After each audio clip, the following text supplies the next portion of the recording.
Amis, bienvenue sur la chaîne YouTube de Frère Ismaël pour cette deuxième vidéo de compréhension du conflit israélo-palestinien. Comme vous le savez à travers les médias, ce conflit devient de plus en plus religieux et politique.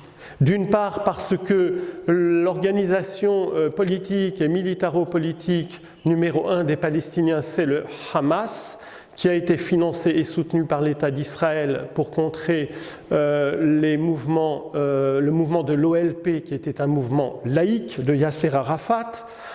Et d'autre part, eh bien, comme vous le savez, avec les dernières élections israéliennes, nous avons le gouvernement le plus raciste, d'extrême droite, fasciste, que jamais l'État d'Israël, dont jamais l'État d'Israël ne s'est doté.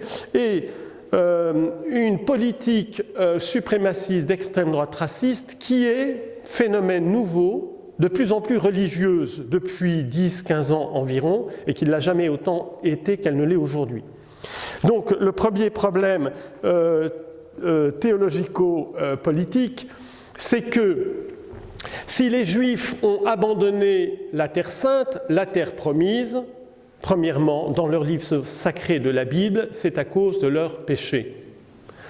Dieu a donné cette terre à la descendance d'Abraham, confirmée par la Torah de Moïse, à la seule condition, c'est l'observance totale et réelle de cœur, de pensée et d'action des commandements divins de la loi de Dieu. Et lorsque vous lisez la Bible juive, eh bien, ce ne sont que, évidemment, quantité de condamnation par Dieu de son peuple élu. Si jamais il est infidèle à l'alliance, il sera déporté dans les nations étrangères. Donc c'est fort de ce jugement de la Bible, livre sacré des Juifs et des chrétiens, que après avoir demandé la mort de Jésus, le Messie véritable, alors, autre clé, peut-être la plus importante de lecture théologico-politique de ce problème, c'est la parole de Jésus. Jésus, à la fin de sa vie, pleure sur Jérusalem. « Jérusalem, Jérusalem, toi qui tues et massacres les prophètes, que de fois j'ai voulu rassembler tes enfants comme une poule rassemble ses petits poussins sous ses ailes. » Comme c'est magnifique. La tendresse, la miséricorde de Jésus pour ses frères de race, pour son peuple juif, la descendance d'Abraham. Jésus sait qu'il va être rejeté par son peuple, condamné à mort, et Jésus prophétise « Voici que le châtiment divin tombera. Jérusalem sera assiégée par les nations païennes. Elle sera foulée aux pieds par les nations païennes, par les goïms, jusqu'à ce que soit accompli le temps des nations païennes. » Parole extraordinaire. Une soumission de Jérusalem, arrachée à la domination juive par les peuples, les nations païennes, les goïms. Il faudrait savoir exactement de quoi il s'agit. Théologiquement, ça peut être que ça correspond évidemment à la prise de Jérusalem par les Romains. Jésus annonce un événement historique qui se produira une quarantaine d'années après sa mort, à savoir la prise de Jérusalem, la destruction du temple en 70 après Jésus-Christ. Sachant que dans l'Empire romain, il y aura encore toutes sortes de révoltes des Juifs fanatisés.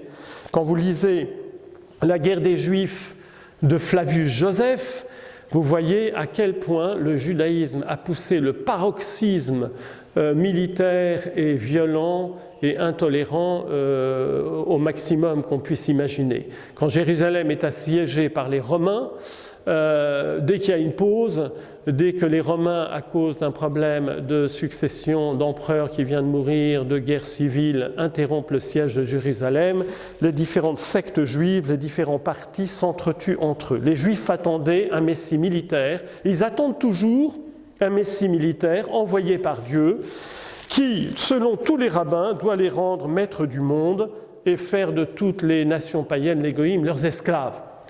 La notion de peuple élu dans l'Ancien Testament, l'élection d'Abraham, qui est une élection de foi et d'obéissance à l'alliance et de fidélité à l'alliance, a été transformée par les rabbins dans une promesse de domination terrestre, politique, économique, financière, et dans un racisme prodigieux, puisque tous les rabbins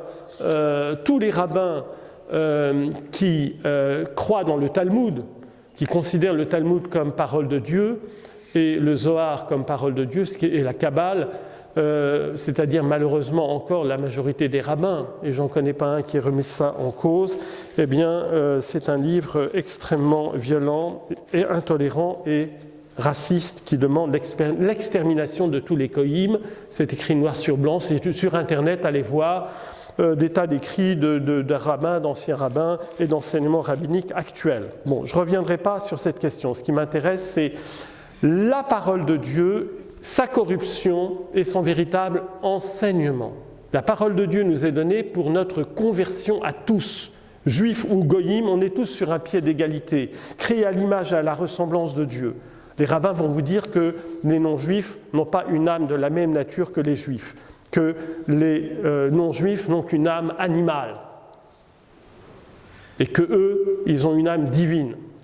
C'est l'enseignement de tous les rabbins talmudiques et de la Kabbale. C'est grave comme corruption. La Bible dit qu'on est tous des enfants de Dieu, qu'on a tous été créés à l'image, à la ressemblance de Dieu, qu'il y a une égalité fondamentale de tout le genre humain et que Jésus a versé son sang pour la conversion de tous les peuples et de toutes les nations.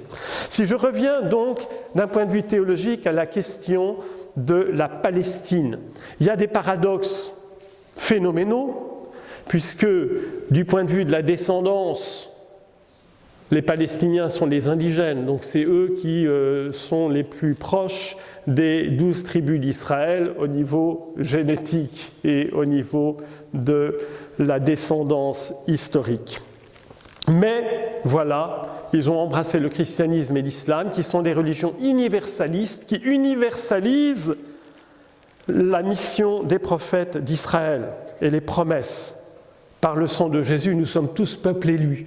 Les Sénégalais, les Congolais, les aborigènes d'Australie, les Américains, nous avons tous été rachetés par le sang précieux de Jésus, qui avait la promesse faite à Abraham. En ta descendance se béniront toutes les nations de la terre. Ce n'est pas une bénédiction raciste, exclusiviste, suprémaciste, comme les rabbins l'enseignent depuis au moins 2000 ans. C'est une bénédiction qui s'étend à toutes les nations par Jésus. Parce que l'apôtre Paul dit bien que en ta descendance, le mot est en singulier parce qu'elle fait référence à la personne de Jésus. C'est par le sacrifice sur la croix de Jésus que la bénédiction d'Abraham s'étend à toutes les nations. Par la foi. Par la foi. Amen. Donc, pour une troisième petite vidéo, j'en viendrai au texte clé pour comprendre le conflit israélo-palestinien. Que Dieu vous bénisse.